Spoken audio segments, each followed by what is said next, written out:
भगवान का भजन हो जाना, इसके माध्यम से भगवत स्मरण हो जाना, ये बहुत कठिन विषय है। क्योंकि मनुष्य के शरीर से संपूर्ण कार्य किया जा सकता है, पर भजन का जब समय होता है तब उसमें बल प्राप्त नहीं हो पाता।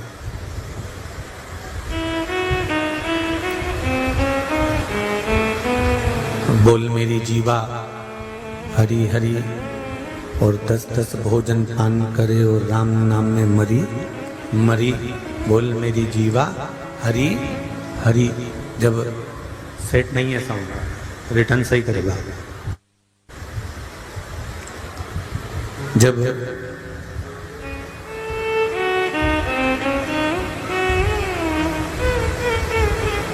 भोजन का समय होता है या भोजन करने का समय होता है या भोजन प्राप्ति का समय होता है, प्राप्ति का समय होता है, तब ये जिह्वा अपना असर दिखाती है।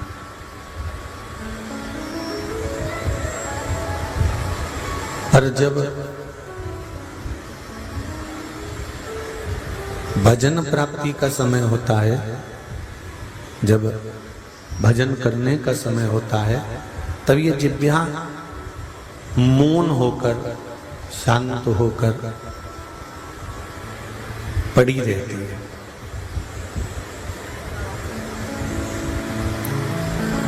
ये जिह्वा का कुछ क्रम ही ऐसा है।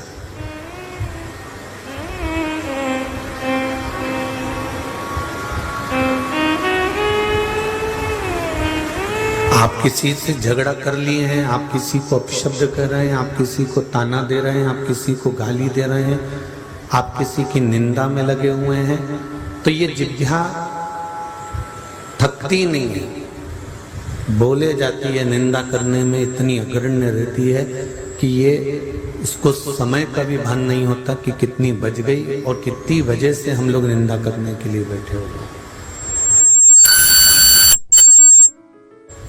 इस जिह्वा को उसका भान नहीं हो पाता, इस जिह्वा को उसका स्मरण नहीं हो पाता।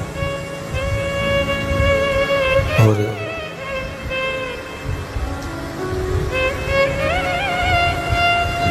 जब भजन का समय होता है, नाम कीर्तन, ये सब बक्से बंद हैं, ये वाले समय होता है, तब उस नाम कीर्तन के अनुसार एक समय देखकर बैठा जाता है और समय देखकर उठा जाता है।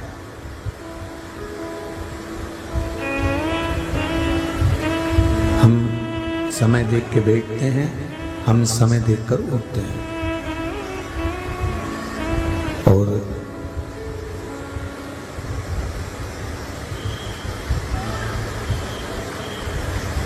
शिव पुराण कह रही है भगवान शंकर का भजन कराए, भगवान शंकर का कीर्तन कराए, भगवान शंकर की कथा कर रही है, मंत्र जाप, नाम जाप, स्मरण कर रहा है, भगवान की कथा का स्मरण वर्णन कर रहा है कि ये तो चल रहे हैं बाबू, ये दोनों चालू हैं, ये देख लो शंभू। जब कीर्तन का जो समय होता है उसमें हम समय देखकर बैठना और समय देखकर उठना,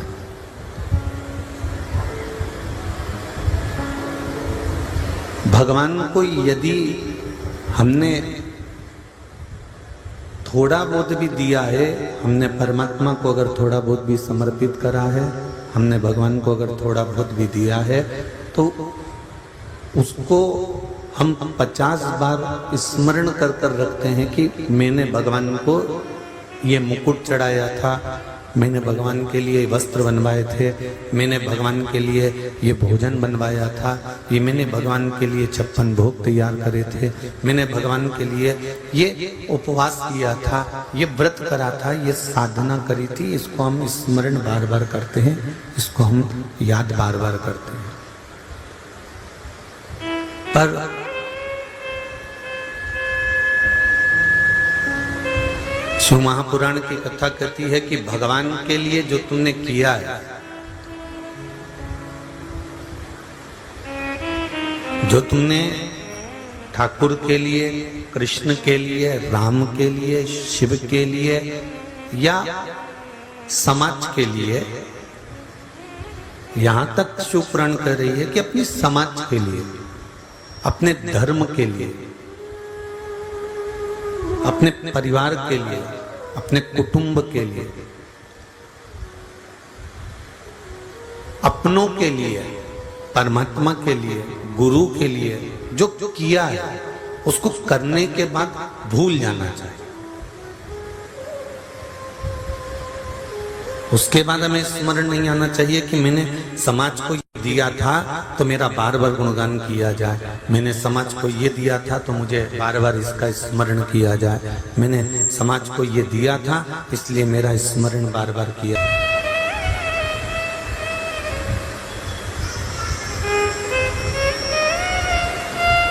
गुरु को दे दिया उसके बाद मैं भूल जा, परमात्मा को दे दिया उसके बाद मैं भूल जा, बहन बेटी को दे दिया उसके बाद मैं भूल जा,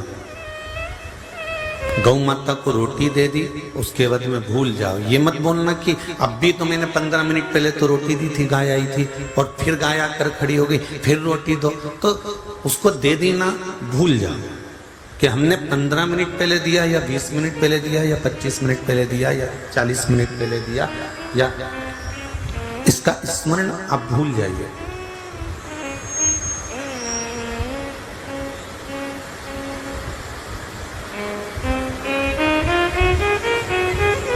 भगवान को देने के बाद हमारे स्मरण में ये नहीं रहना चाहिए कि मैंने परमात्मा को ये दिया, या मैंने इतना भजन किया, या मैंने इतना कीर्तन किया, या मैंने गुरु को या परिवार को या अपनों को ये दिया। अच्छा कर्म करने के बाद भूल जाना चाहिए, पर बुरा कर्म करने के बाद में भूलना नहीं। क्यों?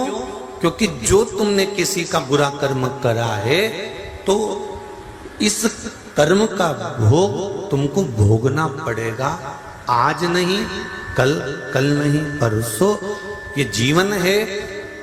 पहले का समय था कि लोग मरने के बाद फिर नरक जाते थे और नरक का भोग भोगते थे, नरक में चले जाते थे, नरक का भोग भोगा करते थे। ये पहले का समय था।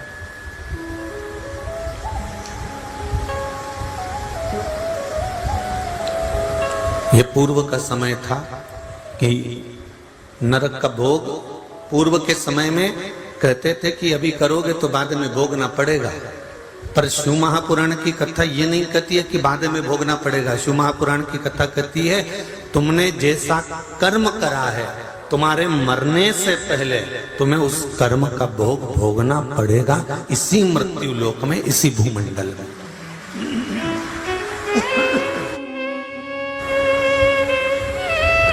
इसी भूमंडल में, इसी मृत्यु लोक में तुमको भोगना पड़ेगा। ये बंद है।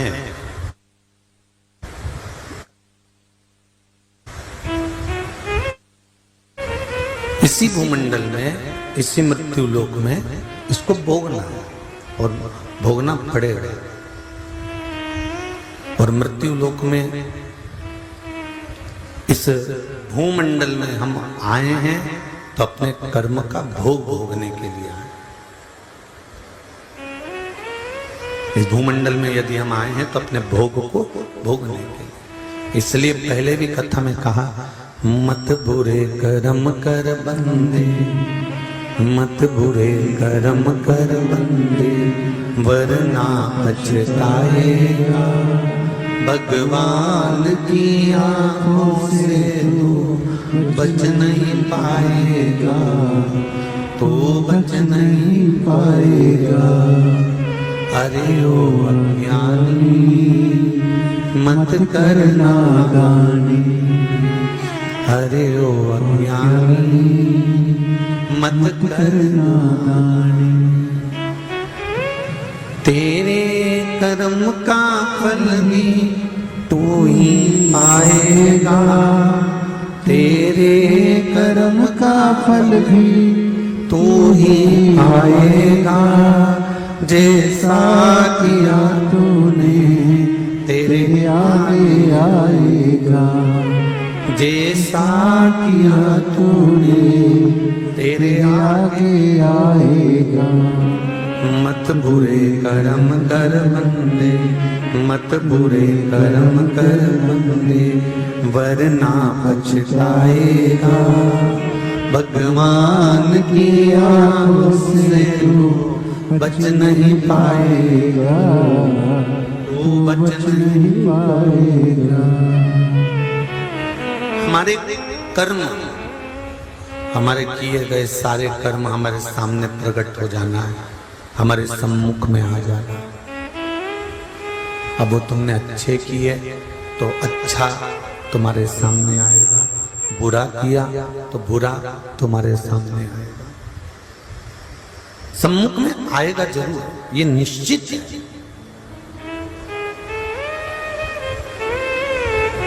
अच्छा, एक प्रैक्टिकल कर देखिएगा, छोटा सा प्रैक्टिकल है, आप जरूर करिएगा कि एक बंद कमरे में, बिल्कुल बंद कमरा,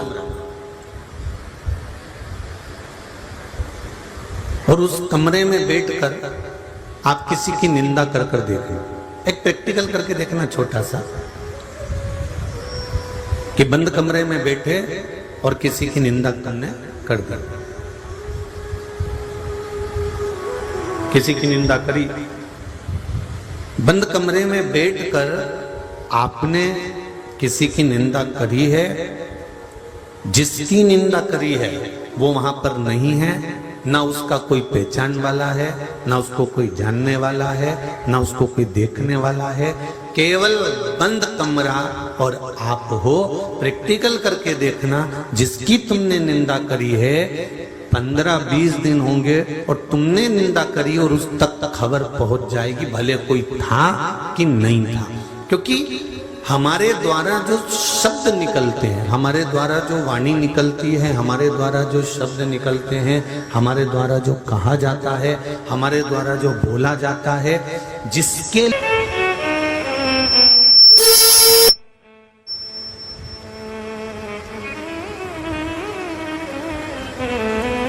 हमने जिसके लिए बोला वो वाणी वहां तक पहुंच जाएगी।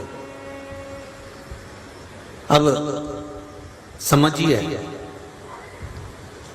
सिर में दर्द हो रहा है, गोली सिर की तुमने सिर पे मली है क्या? जम के तो बोलो नहीं, उसको खाइए। गोली खाने के बाद कहां गई? पेट के अंदर। बंद क्या हो गया? जम के तो बोलो सिर। हाथ में दर्द था, गोली हाथ पे नहीं मली है, गोली खाई गई पेट में, दर्द बंद कहां का हुआ? हाथ का। कमर में दर्द था, गोली खाई गई पेट में, पर कमर का दर्द बंद हो गया। गोली को कैसे मालूम कि सिर ही बंद करना है?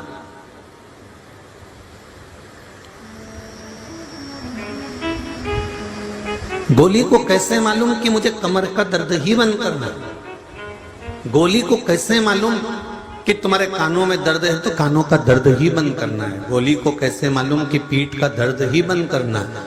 खाई थी, पेट में गई थी, पर उस गोली का असर इस रक्त में मिलकर, इस शरीर में मिलकर उस जगह तक पहुंच जाता है जिस जगह पर वो दर्द हो रहा है। उसी तरह हम एकांत में बैठकर भी अगर भजन कर रहे हैं, कहीं एकांत में बैठकर भी मंत्र जाप कर रहे हैं, कहीं एकांत में बैठकर भी हम उसको याद कर रहे हैं, कहीं एकांत में बैठकर भी हम उसके स्मरण कर रहे हैं, तो ये निश्चित है तुम 7 ताले में बंद होकर भी परमात्मा का भजन करो तो भी उस परमात्मा तक आवाज पहुंच ही जाती है कि ये मुझे याद कर रहा है। बंद कमरे में करी गई निंदा उस तक पहुंच जाती है कि इसने मेरे लिए ये बोला है, किसी ने नहीं बताया, कोई बोला ही नहीं, फिर भी हमारी वाइब्रेट, हमारे शरीर का बल वहां तक पहुंच जाता है और बता देता है, हमारी तरंगे बता देती है कि इसने निंदा करी।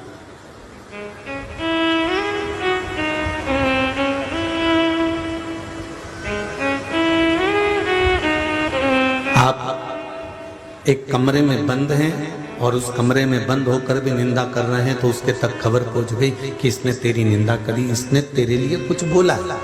अर्थात हमारी तरंग है, हमारे शरीर का ये तरंग है, वाइब्रेशन है, वो वहां तक बता देता है कि इसने तेरी निंदा करी है। उसी तरह हमारा किया गया भजन, कल कथा में कहा था कि आंख नहीं भी होगी तो भी भगवान मिल सकता है, शरीर का कोई इंद्री अगर खराब हो गई तो भी भगवान मिल सकता है। बस ये मन, ये चित्त, ये हृदय, ये दिल उस परमात्मा से लगा हुआ होना चाहिए, ये मन उस भगवान से लगा हुआ होना चाहिए।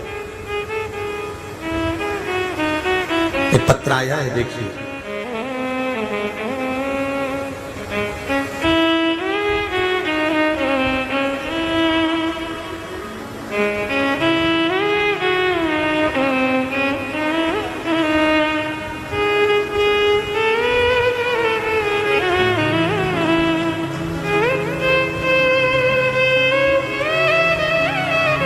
तेरी कृपा बिना न हिले एक भी अणु, लेते हैं श्वास तेरी कृपा से।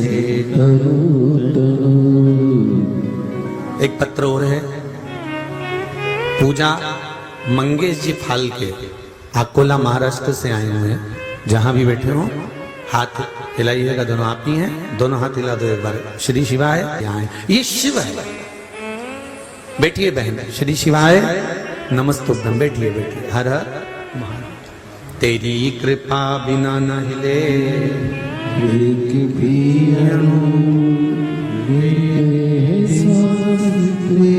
कृपा से तनो तनो, हे गंगाधर मुक्तिदार ओमकार, भोले ओंकार तो आयो शरण तिहारी, शंभु तार तार तो।